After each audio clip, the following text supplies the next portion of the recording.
Hello people, I'm Jaby Koay. Joining us is ACHARA KIRK. Hi. We're gonna talk about Blade Runner, the final cut, because that's the version that we watched today. This is a throwback review, timed in time for the timed release of 2049 Blade Runner. That was a terrible joke. I'm gonna keep it anyway though.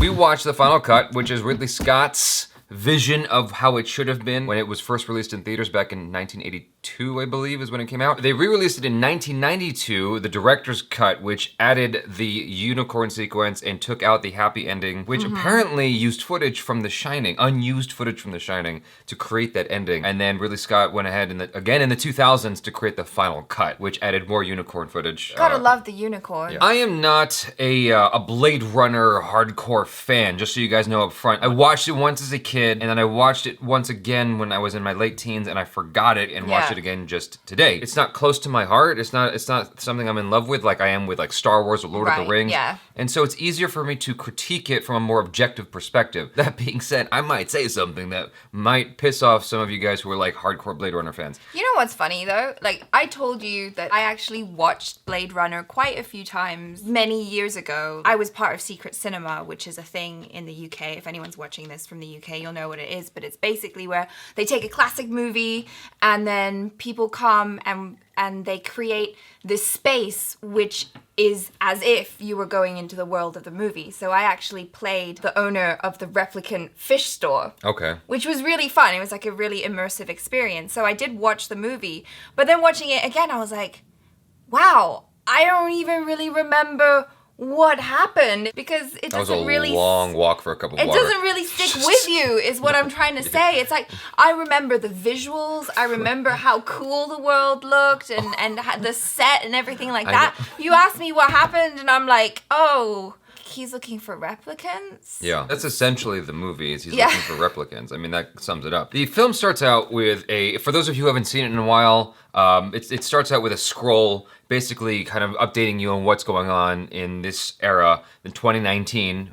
And the film was filmed in 1982 again. So it's their vision of 2019 and it's kind of, dystopian, but still futuristic. It's like a dirty future. It's advanced, but it's dirty. Dirty, yeah. It's very accurate, actually. Like the way they kind of, saw forward into the future. Or more updated. It doesn't look like that. We don't have flying cars yet. Yeah. Which looked great in the final cut, by the way. It was restored to pristine quality. Yeah. If no one told me that it was shot in 1982, I would have believed that it was a modern day film with really good visual effects because the final cut looks that good.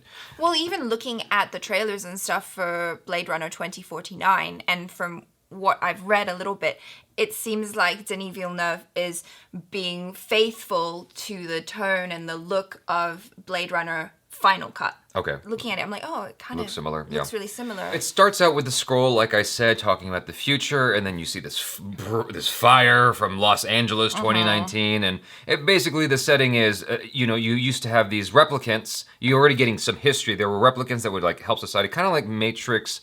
And the Animatrix, more specifically, where you had these robots, and then the robots kind of turned bad, and so now they're outlawed. And there are 4 that Harrison Ford's character, Deckard, he has to find them and basically kill them. Retire them. Retire them. Because you can't kill them because they're not alive. Right, that's basically sums up the plot as he's going after these people, and he comes across one extra replicant that aren't part of those 4 that he develops a kinship with, to put it lightly. There are many strokes of genius in Blade Runner. It's like just very creative.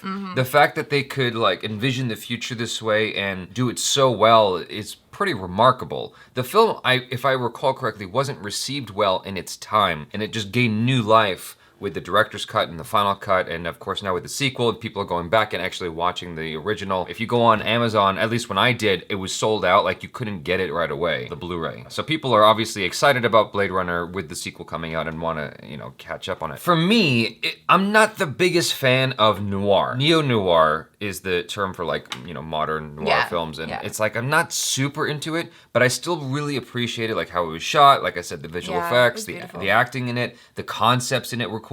It was just kind of a slow burn. If you just close your eyes and hear the words Blade Runner and you hear the music, it sounds so cool and fast paced.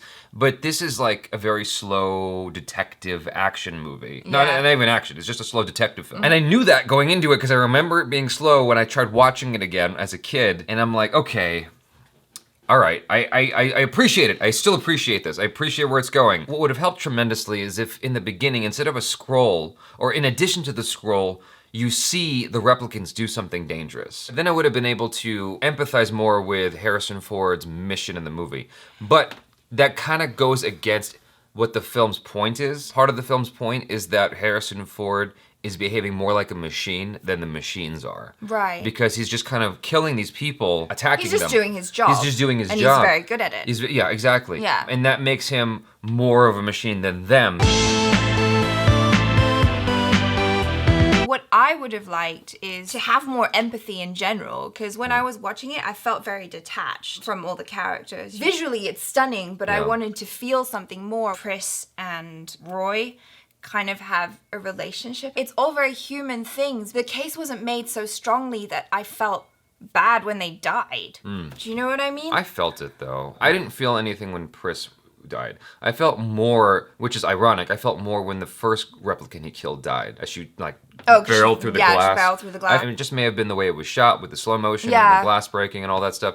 I felt more for her because, like, I don't know why he's killing her other than that she's a replicant. I think that remote, distant feeling was deliberate. It's on purpose so that you have to kind of objectively look at the human character and ask yourself if what he's doing is correct. That's why it's done like that. It's just harder to swallow. But even his relationship with Rachel, it just happened out of nowhere. Maybe I just missed a whole bunch of the looks and stuff. There were a lot of looks and, you know, slow burn moments. Like, maybe I misread something in that. Do you know what I mean? Well, here's the thing. Naturally, between two human beings, there will be a degree of natural attraction. For whatever reason, even though she's a replicant, there was a natural attraction between the two of them. Mm-hmm. And that's what she was wrestling with. She's like, but I'm a replicant, I'm a robot, so these feelings aren't real. But he was attracted to her despite knowing that. That one didn't bother me so much. The nuanced looks and whatever, like, there's just a natural attraction. Like, when you walk into a bar and you see someone attractive and, like, you just want them. Not that that's ever happened to me. Maybe once or twice.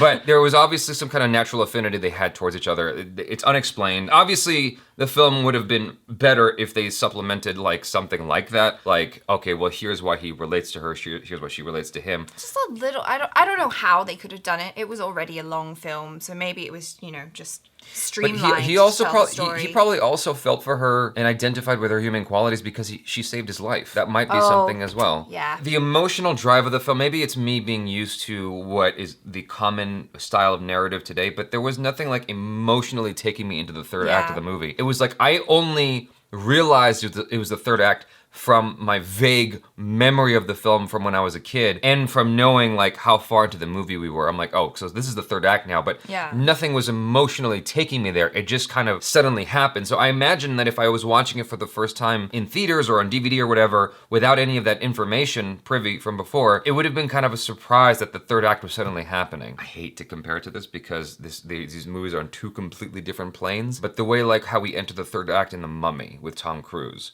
like, it just kind of came out of nowhere. I had no idea we were in the third act until he was fighting the main villain. I was like, okay, it's over. I suppose it's coming to a close now. That's kind of how I know these. I'm not saying these movies are in the same category at all. Not at all. Not at all. Like, no. But I'm just saying the feeling of, like, suddenly we're in the third act, it just kind of, you know, it came out of nowhere as opposed to emotionally kind of making sense. It needed to be plot driven a little bit more for me. Now, I know I'm tampering with something sacred here for a lot of people in my critique of it. I'm just trying to look at it as objectively as possible, what I would have done differently if I was to like make Blade Runner myself today. All that being said, even with my gripes with the plot, I think that it's still a brilliant movie. Yeah. It was still well executed. To try to kind of envision what the future might look like in a very realistic manner, I think they did such a bang-up job. It was really, really good. I found it making them just as compelling a case as Westworld does today, if not more compelling than Westworld. And I think this movie is definitely a must-watch for anyone who